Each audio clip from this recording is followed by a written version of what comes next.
What a match అండి. మన తెలుగోడు తిలక్ వర్మ ప్రతాపాన్ని చూపించాడు. తెలుగోడి దెబ్బ ఎలా ఉంటుంది అనేది చూపించాడు. తిలక్ వర్మ లేదు అంటే ఈ మ్యాచ్ డెఫినెట్ గా ఓడిపోయి ఉండేవాళ్ళం. సంజు శాంసన్ తో పార్ట్నర్షిప్ బిల్డ్ చేశాడు. ఆ తర్వాత శివం దూబేతో కూడా పార్ట్నర్షిప్ ను బిల్డ్ చేశాడు. సెటిల్ గా ఆడాడు. సైకలాజికల్ గా చాలా స్ట్రాంగ్ గా ఉన్నాడు. మెంటలీ స్టెబుల్ గా ఆడాడు. పెద్ద పెద్ద ప్లేయర్స్ అవుట్ అయిపోయారు. సూర్యకుమార్ యాదవ్ అవుట్ అయ్యాడు. గిల్ అవుట్ అయ్యాడు. కానీ తిలక్ వర్మ, నిజంగా చెప్తున్నా, తిలక్ వర్మ లేదు అంటే పాకిస్తాన్ కీబోర్డ్ వారియర్స్ అందరూ మనల్ని ట్రోల్ చేసేవారు. ఫస్ట్ ఆఫ్ ఆల్ ఈ ఏషియా కప్ ఎందుకు ఆడాం ఎవరికి తెలియదు. ఆడాం. అయితే ఈ ఏషియా కప్ లో ఓడిపోయి ఉంటే డెఫినెట్ గా చాలా మంచి బౌలింగ్ స్టార్టింగ్ లో పాకిస్తాన్ చేసింది. 21 రన్స్ కే 3 వికెట్స్. అభిషేక్ శర్మ అవుట్ అయ్యాడు. గిల్ ఆడాడు. వెంటనే సూర్యకుమార్ యాదవ్ కూడా అవుట్ అయ్యాడు. ఆ తర్వాత తిలక్ వర్మ ఆడాడు. చూడండి, డెఫినెట్ గా నేను తిలక్ వర్మను ఓవర్ గా పొగుడుతున్నాను అనుకోవద్దు. మీరు ఒకవేళ మ్యాచ్ చూడలేదు అంటే వెళ్లి మ్యాచ్ చూడండి. తెలుగోడి కోసమే ఈ వీడియో చేస్తున్నాను. మన ఇండియన్ క్రికెట్ టీమ్ లో అనవసరమైన ప్లేయర్స్ కు ఎక్కువగా హైప్ ఇస్తున్నారు. శుభ్మన్ గిల్ ఏం చేశాడు? ఏషియా కప్ లో ఒక్క మ్యాచ్ లో కూడా సరిగ్గా ఆడలేదు. శుభ్మన్ గిల్ ను కెప్టెన్ చేస్తున్నారు, వైస్ కెప్టెన్ చేస్తున్నారు. ఎందుకు? మేబీ ఒక పెద్ద క్రికెట్ ప్లేయర్ కూతురుతో అఫైర్ ఉందనా, లేదా యువరాజ్ సింగ్ ఇతన్ని సపోర్ట్ చేస్తున్నారన్న. తిలక్ వర్మకు మంచి ఆపర్చునిటీస్ వీళ్ళు ఫస్ట్ ఆఫ్ ఆల్ ఇవ్వలేదు. 1 డౌన్ లో ఇంతకు ముందు వచ్చేవాడు. ఆ తర్వాత 4th పంపించారు. లాస్ట్ 4 మ్యాచెస్ లో ఇతను 5th 6th డౌన్ లో పంపించారు. తిలక్ వర్మ కాంక్రీట్ గా మిడిల్ ఆర్డర్ ను సూర్యకుమార్ యాదవ్ ఈ మ్యాచ్ స్టార్టింగ్ నుండి ఫెయిల్ అవుతున్నాడండి. ఇతను బాల్ ని కనెక్ట్ చేయలేకపోతున్నాడు. Literally he cannot able to connect the ball. Tilak Varma last match లో బాగా ఆడాడు. ఈ మ్యాచ్ లో కూడా డెఫినెట్ గా మెచ్యూర్ గా పర్ఫార్మెన్స్ ను చూపించాడు. తిలక్ వర్మ లేదు అంటే ఈ మ్యాచే లేదు. సంజు శాంసన్ బాగానే ఆడాడు. 23-24 రన్స్, బాగానే మంచి పార్ట్నర్షిప్ బిల్డ్ చేశాడు. అయితే తిలక్ వర్మ ఒక కోఆర్డినేటర్ లాగా, లేక ఒక మిడిల్ మ్యాన్ లాగా, లేదా ఏమంటారు విరాట్ కోహ్లీ ఎలాగైతే ఒక పార్ట్నర్షిప్ ని బిల్డ్ చేస్తూ స్కోర్ బోర్డ్ ను ముందుకు తీసుకెళ్లేవాడు, ఆ విధంగా Tilak Varma high pressure match లో ఆడాడు. హై ప్రెషర్ మ్యాచ్ లో గిల్, అభిషేక్ శర్మ ఇద్దరు ఫెయిల్ అయినా కూడా తిలక్ వర్మ ఆడాడు. ఇకనైనా బీసీసీఐ పార్షియాలిటీ చూపించకుండా తిలక్ వర్మకు మంచి ప్లేస్ ఇవ్వాలి. వన్డే ఇంటర్నేషనల్స్ లో టెస్ట్ క్రికెట్ కూడా ఛాన్సెస్ ఇవ్వాలి. తెలుగోడి దెబ్బ ఏంటో చూపించాడు. సింగిల్స్, డబుల్స్ తీశాడు. 4 సిక్సెస్ కొట్టాడు. స్వీప్స్ కొట్టాడు. రివర్స్ స్వీప్స్ కొట్టాడు. స్ట్రైట్ డైవ్స్ కొట్టాడు. మిడాన్ లో ఆడాడు. సూపర్ గా ఆడాడు. ఏషియా కప్ ఫైనల్ మ్యాచ్ కు ముందు జరిగిన నేషనల్ యాంథమ్ ఈవెంట్ లో ఇండియన్ నేషనల్ యాంథమ్ సమయంలో హారిస్ రావ్, షాహిన్ అఫ్రీది చిట్ చాటింగ్ చేసి భారత్ ను అవమానించారు. ఫస్ట్ పాకిస్తాన్ యాంథమ్ ప్లే అయింది. ఇండియన్ ప్లేయర్స్ ప్రొఫెషనల్ గానే నిలబడ్డారు. ఆ తర్వాత ఇండియన్ యాంథమ్ సమయంలో ఇదంతా జరిగింది. India Pakistan Asia cup final కు ముందు పాకిస్తాన్ క్రికెట్ బోర్డు కు చీఫ్ అయిన మౌసిమ్ నఖ్వీ పాకిస్తానీ ప్లేయర్స్ కు ఫ్రీ హ్యాండ్ ఇచ్చాడు. ఇండియన్ ప్లేయర్స్ ను రెచ్చగొట్టండి, అగ్రెషన్ ను చూపించండి, ఎలాగైనా మ్యాచ్ గెలిచి తీరాలి అన్నట్లు ఆదేశాలు ఇచ్చాడంట. ఈ మౌసిమ్ నఖ్వీ ఫీల్డ్ మార్షల్ ఆసిమ్ మునీర్ కు చాలా కావాల్సిన వ్యక్తి. ఇన్ఫాక్ట్ 2024 లో ఆసిమ్ మునీర్ ను చీఫ్ ఆఫ్ ఆర్మీ స్టాఫ్ గా నియమించాలి అని చెప్పి ప్రతిపాదించిన వారిలో మౌసిమ్ నఖ్వీ ముఖ్యుడు.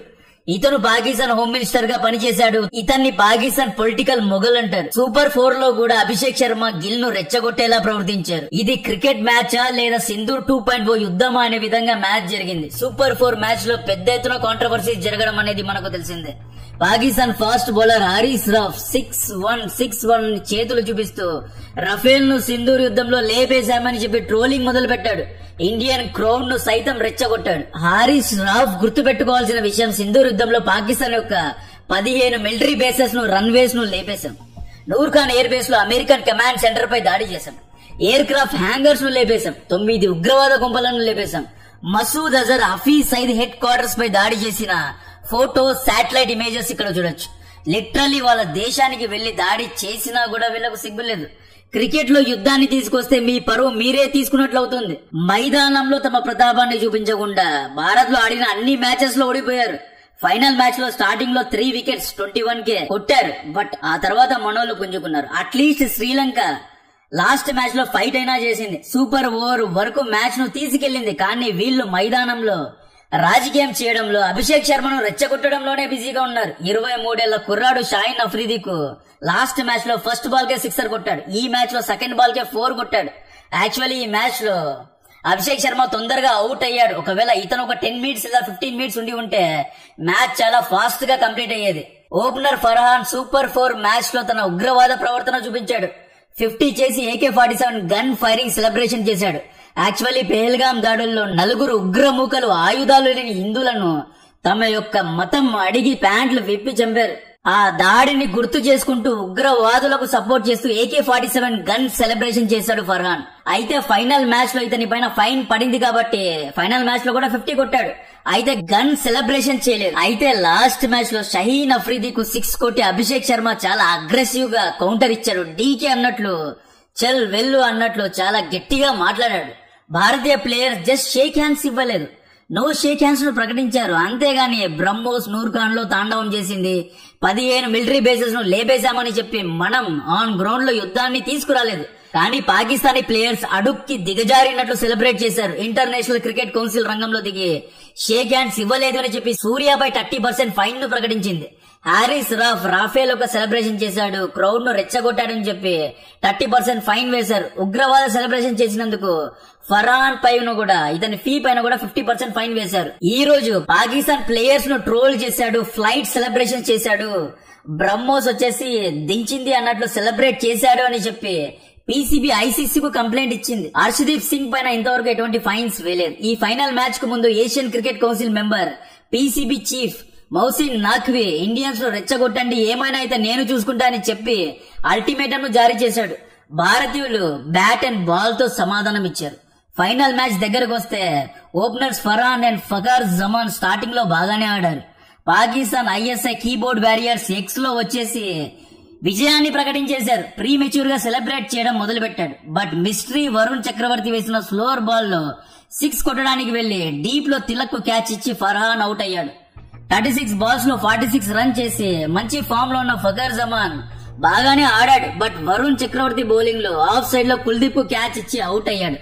ఆ తర్వాత ఎవరే గాని క్రీజ్ లో నిలబడలేకపోయారు. కేవలం 33 రన్స్ కు దాదాపు 8 వికెట్స్ ను కోల్పోయారు. ఎవరే గాని పార్ట్నర్షిప్ ను బిల్డప్ చేయలేకపోయారు. కెప్టెన్ సల్మాన్ అలీ అయితే గాల్లో లేపి శాంసన్ కు క్యాచ్ ఇచ్చి అవుట్ అయ్యాడు. ఇక్కడ పాక్ ప్లేయర్స్ అందరూ 6లు కొట్టడానికి ఆడుతున్నట్లు కనిపించారు. ఎవరే గాని సింగిల్స్ డబుల్స్ తీయడం లేదు, అందరూ 6ల వైపే వెళ్తున్నారు. కుల్దీప్ యాదవ్ సూపర్ గా బౌలింగ్ చేశాడు. యాక్చువల్లీ ఈ మ్యాచ్ లో ట్విస్ట్ ఏంటి అంటే Hardik Pandya prime Indian allrounder కు ఇంజురీ అయ్యింది.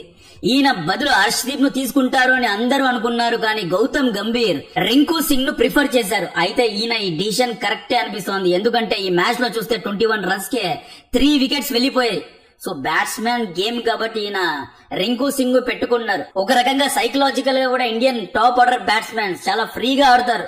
కింద 8th ప్లేస్ వరకు బ్యాట్స్మెన్స్ ఉన్నారు అని చెప్పి ఫ్రీగా ఆడతారు. So Gautam Gambhir correct decision తీసుకున్నాడు. యాక్చువల్లీ వీళ్ళకు 6 బౌలర్స్ పెట్టినా వేస్తే పాకిస్తాన్ బ్యాట్స్మెన్స్ ఒకరిద్దరు తప్పితే ఎవరూ సరిగ్గా ఆడరు. యాక్చువల్లీ ఇండియా ఈ మ్యాచ్ లో 5 బౌలర్స్ తో వెళ్ళింది. ఈ 5 బౌలర్స్ లో శివం దుబే పార్ లెవెల్ బౌలర్ ఏమీ కాదు. Is not so quick.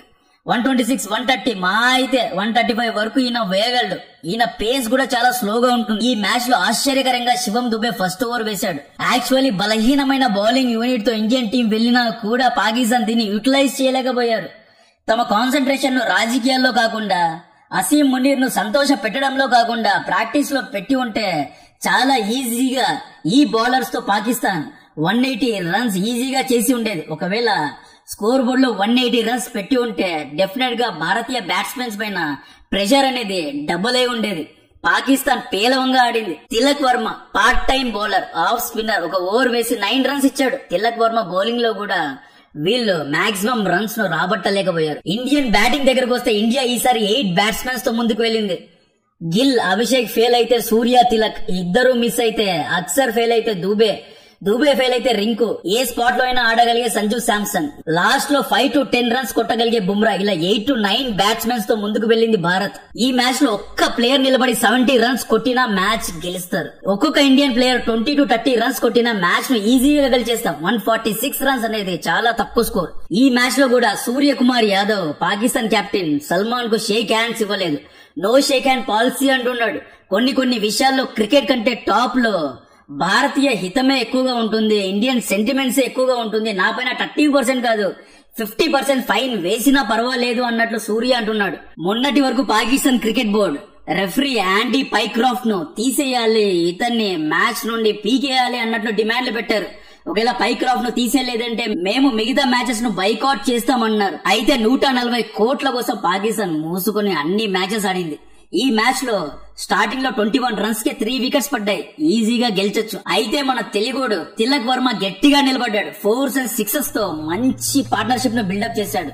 ఈయన గట్టిగా నిలబడ్డాడు కాబట్టే మనం మ్యాచ్ గెలిచాం. లేకపోతే ఈ ప్రెషర్ లో ఆడడం అనేది చాలా కష్టం. BCCI గౌతమ్ గంభీర్ ఇకనైనా తిలక్ వర్మకు మంచి ఛాన్సెస్ ఇవ్వండి. ఒక మ్యాచ్ లో పెడతారు, ఇంకొక మ్యాచ్ లో తీసేస్తారు. ఇతనికి ఒక మంచి స్పాట్ ఇవ్వండి. ఓసారి 4 లో వస్తాడు. ఇంతకు ముందు 3rd ప్లేస్ లో వచ్చేవారు, 1 డౌన్ లో వచ్చేవారు. ఆ తర్వాత ఇప్పుడు 4th ప్లేస్ లో వేశారు. లాస్ట్ మ్యాచ్ లో అయితే 6th or 7th పంపించారు. తిలక్ వర్మకు మంచి టెక్నిక్ ఉంది. తిలక్ వర్మకు మంచి టెంపర్మెంట్ ఉంది. తెలుగోడు ఒకవేళ బ్యాక్ చేస్తే ఎలాగైతే అభిషేక్ శర్మను గిల్ ను బ్యాక్ చేస్తున్నారో అలా బ్యాక్ చేస్తే ఆల్ రౌండర్ అవ్వగలడు. అంటే టెస్ట్, T20, వన్డే అన్ని మ్యాచెస్ లో ఆడగలడు. ఇతను మ్యాచ్ విన్నర్ అండి. తిలక్ వర్మకు ఇంకా మంచి ఛాన్సెస్ ఇవ్వాలి. షాహీన్ అఫ్రీదీను ఏమీ చూసుకుండా కొట్టుకుంటూ పోయాడు తిలక్ వర్మ. స్పిన్నర్స్ బౌలింగ్ లో కూడా ఎటువంటి బ్యాక్ ఫుట్ లేదు. అందరినీ ఫ్రంట్ ఫుట్ లో ఆడాడు. మంచి మంచి షాట్స్ ఆడాడు. క్రికెటింగ్ గేమ్ ఆడాడు. క్రికెటింగ్ షాట్స్ ఆడాడు. డ్రైవ్స్ ఆడాడు. స్వీప్స్ ఆడాడు. So Tilak Varma is one of the best batsmen. Middle order లో భారత్ కు ఒక జమ్ లాంటి వాడు, ఒక గేమ్ చేంజర్ లాంటి వాడు తిలక్ వర్మ. సో ఇతనికి సపోర్ట్ చేయాలి. BCCI కొన్ని రోజులు తిలక్ వర్మను పెడుతుంది, ఆ తర్వాత మర్చిపోతుంది. ఇది మంచిది కాదు అంటున్నా. తిలక్ వర్మ ఈ పేరు గుర్తు పెట్టుకోండి. ఇతను డెఫినెట్ గా భారత్ యొక్క మిడిల్ ఆర్డర్ ను కాంక్రీట్ లాగా, ఒక గేమ్ చేంజర్ లాగా నిలబడే వ్యక్తి తిలక్ వర్మ. తిలక్ వర్మ లేదు అనుకుంటే ఈ రోజు పాకీ కీబోర్డ్ వారియర్స్ చాలా గట్టిగా ట్రోల్ చేసేవారు. ఆల్రెడీ రెడీ అయిపోయారు. 3 వికెట్లు పడితేనే రెడీ అయిపోయారు. మ్యాచ్ గెలిచేసాం, ఇంకా సింధూర్ ని ట్రోల్ చేసాం, రఫేల్స్ ను ట్రోల్ చేసాం, భారతీయుల్ని ట్రోల్ చేసామని రెడీ అయిపోయారు. తిలక్ వర్మ ఇతను మ్యాచ్ ను కాపాడాడు. భారతీయుల పరువును కాలర్ ఎత్తుకునేలా చేశాడు. సో కంటెంట్ నచ్చితే వీడియోను లైక్ చేయండి, ఛానల్ ను సబ్స్క్రైబ్ చేసి అందరికీ షేర్ చేయండి. జై హింద్.